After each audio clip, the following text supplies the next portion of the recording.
10:26 p.m. on July the 6th, and I want to talk about some trades that came in today that I think are relevant and worth mentioning. I have here the trade screen, and I have the filters set to just show a few tickers: TECL, SPDN, RSP, and SPXL. Three of these are leveraged ETFs: SPXL, leverage 3x leverage long SPY, SPDN, which is an inverse SPY, and TECL, which is the leveraged long technology ETF, and then RSP, which is the equal weighted SPY or equal weighted S&P ETF. I discovered all these by rifling through this, and I can go through this later and talk about how I got there. It's really not that hard, but it's just a matter of setting certain filters and narrowing down your search to what you're looking for. So here we are. We've got these. Let's start with SPDN. This is the 1x inverse or the 1x bear SPY ETF. This shows all of the top 5 trades since a little over a year ago, since last May. And what you'll notice is that over the last couple of days, the 3rd, the 5th, and the 6th, we've got the 3rd, 4th, and 5th largest trades all together here at the same level. This is noteworthy. This is unusual. This is important, and you'll notice that they're all coming here at a low, just as the number 1 trade came right up here near a high, not the exact high, but near a high, and marked a sell or a short before price declined. This was likely a long being sold. And the number 2, which is likely a new long being entered right here at the bottom. So as always, the largest trades, particularly dark pools, which are the orange circles, tend to appear at highs and lows, tops and bottoms of all different time frames. So this caught my attention, and this to me suggests that institutions are buying the inverse ETF.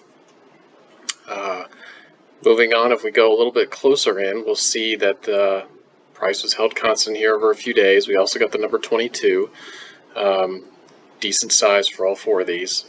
We got 3 in a row, right about the same level. We got a pop, and we got a pullback, and then another one here. This to me suggests they're buying the dip. Now this is an inverse ETF, so buying the dip on the inverse ETF is like selling the rip on the underlying. So moving on, TECL. What this is showing me is the 6 largest trades since 2022 began, since the correction began. And you'll see that 3 large ranked trades are over here near the highs, near the top, and that now we've got a couple more large ones, 3 more. We got the number 12 a couple months ago in late May, I guess it was a month and a half ago, which presented as a sell. We got a little brief sell here before they took it up another leg. And now we've got 2 more that showed up today, the number 7 and the number 11. This to me is meaningful because of what we saw here on SPDN today and yesterday and the day before and the day before that. So this suggests to me that long tech stocks are being sold. The leveraged long is being sold up here. If you look in a little bit closer, you can see how the price rose right up into this high, and this was a sell. We got a little consolidation, a little pullback. Selling doesn't mean that it has to go and tank, and selling doesn't mean anything other than that they sold. Now, typically you see price reverse, but it's not uncommon for there to be multiple legs of sells on an upswing, and we have one here, and then we got another swing up. But also remember, as I've discussed in the past, that these leveraged ETFs tend to appear not necessarily at the highest highs and the lowest lows, but after the more aggressive moves. And this was an aggressive move here up into there. So we got 2 more here, which do suggest more selling. And then we move on to the next one. RSP. This is equal weighted S&P. We got the 3rd largest trade today at the close. You'll see number 7 was a couple months ago, and that came ahead of a decline. This suggests they were selling or shorting here. And then the number 1, the largest trade in the history of this ETF, appeared about a month ago, right at the top of this leg. Now again, not the exact tippy top, but close to the top. And after it arrived, we got a gap down and a pullback. And yes, price did come back and exceed that level, and that is okay. That does happen. It just, a large sell doesn't mean price can never revisit or surpass it. It just means that was a large sell. And odds favor at that moment in time that price will retreat, which it did. So we got a big sell here, a retreat, we rallied once again, and now we've got the number 3, which is an unusual spot because we had a gap down today. It's a bit of an island up here, and I would have expected this to come, closer to the top and not after a down move and then a bounce up. But it did come on the bounce. It came at the end of the day, and this suggests to me this is either selling or shorting. And it is consistent with what we saw in TECL. It's consistent with what we saw in SPDN. Now, lastly, we have SPXL. This is the 3X Bull SPY ETF. We got this move down today, and we got a bounce in late morning, early afternoon, and then we got the largest trade since inception, along with the 7th largest trade right at the close. This also is an unusual spot because we typically see these large leverage ETFs before and after the most aggressive moves in a rally. So they come in at the lows before a big move up, or they come in at the highs after the big move is over. But this is kind of a strange spot. And this alone, I don't think that I would necessarily bank on anything. But the fact that this coincides with RSP, TECL, and SPDN suggests to me that they're all telling the same story. So sometimes you need a lot of evidence to support a particular thesis, and I believe that we have enough here to suggest that we should get another leg down. Now, I don't know how long that lasts, and I don't know how deep it goes. It doesn't have to be anything.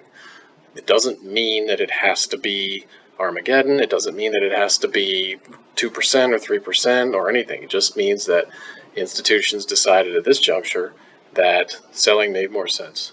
They wanted to close this position, presumably. And again, this is my thesis. We won't know until tomorrow or Monday if that's the case or not. So those are the 4 that stood out to me. There are others. There's 5,000 plus stocks that are being tracked in here, and there's lots of different things to look at.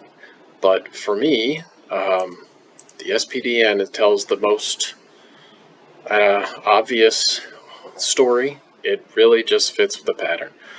Big trade at the low, big trade at the high. 3 big trades at what we suspect, or I suspect, is going to be another low. So where does it go from here? I don't know. Maybe it comes up to this level. Maybe it goes higher. Maybe it's just a bounce for a day or two. There's really no way to know. But it does suggest that odds favor indexes are going to come down in the near term.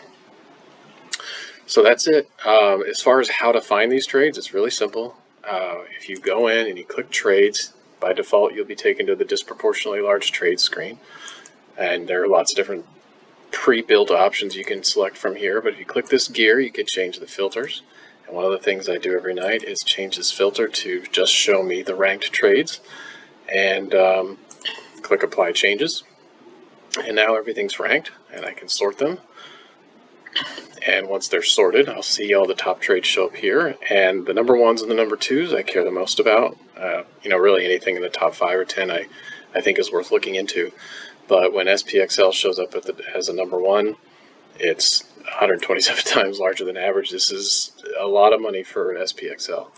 And I see RSP is here and SPDN is here. And there are others. There's this SUSA Large Caps Growth ETF. There's MGV, which is a mega cap value ETF. Not mega cap value, just a value ETF, but large caps, excuse me. And we can go on and on from here, but there's enough here to look at to form a thesis. And part of my routine every night is to go through these and see what stands out. Today, this is what stood out. Wanted to make a quick video. And of course, there's no guarantees, but this is just what I'm looking for. If I'm wrong, and if these are not telling the story that I think they're telling, then we'll see price break lower in SPDN. We'll see price continue higher on TECL. And at any price above the level at which these are trading here, I don't want any part of a short position. And anything below here, I don't want a long position. So for me, I use these as levels. These are where my bias is set. This is where if price is trading below and I'm thinking that long makes more sense, I don't touch it unless and until it gets above that level. SPXL, if for whatever reason we get up tomorrow morning and this thing is much higher, or even just a little bit higher, I'm not interested. I'm only interested if this thing trades lower. Now, if it does trade higher, I mean, you could, of course, surmise that these are buys and maybe take a long position, but I absolutely positively would not want to take a short position if price is above the level at which these trades came in. So, same with RSP over here. No guarantees. If this thing is a buy for whatever reason, I'm reading this wrong, and they're planning to take it higher, then longs only above this level and shorts only below that level. And that's it. So I hope this helps. I hope you enjoyed the video. If you want to see more, like and subscribe. I'll try and make some more for you. Thanks, guys. Bye.